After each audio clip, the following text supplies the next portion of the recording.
And so the first reactions to the Mandalorian and Grogu are finally here, and they paint a pretty divided picture of Star Wars' big screen return. After 7 years without a theatrical Star Wars movie, Lucasfilm is bringing Din Djarin and Grogu from Disney Plus to cinemas, and early viewers seem to agree on one thing at least: the movie absolutely delivers spectacle and classic Star Wars energy. Whether it works as a truly great film, though, depends on who you ask. Created by John Favreau, The Mandalorian became one of Disney's biggest streaming success and helped revive the excitement around the franchise after a turbulent few years. The movie continues the story of Din, played by Pedro Pascal alongside Grogu, the tiny force-sensitive companion who quickly became one of the most beloved characters in modern pop culture. Many of the first reactions praised the movie for embracing fun over heavy mythology. Several critics described it less as a dense, lore-driven epic and more like a fast moving adventure designed to entertain audiences who simply want to enjoy time in the galaxy far, far away. Early viewers especially seem to love Groku's expanded role. Multiple reactions highlight that Groku gets most heroic moment this time around instead of just being comic relief or emotional support. Critics also praised Jeremy Allen White for his performance as Rota the Hutt, a character many fans weren't expecting to become a standout. Some even called him one of the movie's biggest surprises.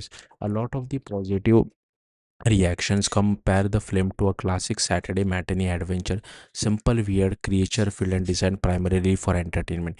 Critics praise the practical feel of the world building, the giant monster sequences, and the return of Star Wars to theaters after such a long absence.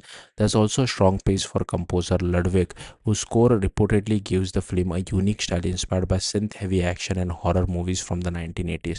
But not everyone is convinced the transition from streaming series to theatrical movie fully works. Some critics argue that The Mandalorian and Grogu feels too much like an extended episode of the Disney Plus show rather than a cinematic event. That criticism appears repeatedly in the mixed reactions, with several viewers saying the story feels predictable and emotionally thin despite the larger scale. Others felt the movie focuses too heavily on action, creatures, and good Grogu moments while neglecting deeper character development for Din. A few reactions even describe the film as visually repetitive or over reliant on CGI heavy action scenes without enough emotional stakes to support them. One of the more common criticism is pacing. Even some critics who enjoyed the movie admitted it runs too long for the relatively straightforward story it tells. The dialogue and narrative apparently takes a backseat to spectacle for larger portions of the runtime. Interestingly, many of the strongest positive reaction come from casual Star Wars fans rather than hardcore lore followers.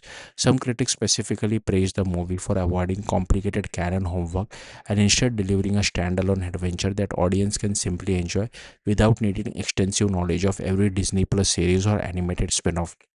That divide may ultimately define how the movie is received overall. Fans looking for deep mythology, major franchise evolution, or complex storytelling may come away disappointed, but the audiences wanting a fun, creature packed, action heavy Star Wars adventure centered around Dane and Grogu could have a great time. The early reactions suggest the Mandalorian and Grogu probably won't in the end the endless debate surrounding modern Star Wars, but it may succeed at something equally important, reminding audience why spending time in this universe can still be exciting, emotional, and entertaining on the big screen. Thank you for watching. Bye.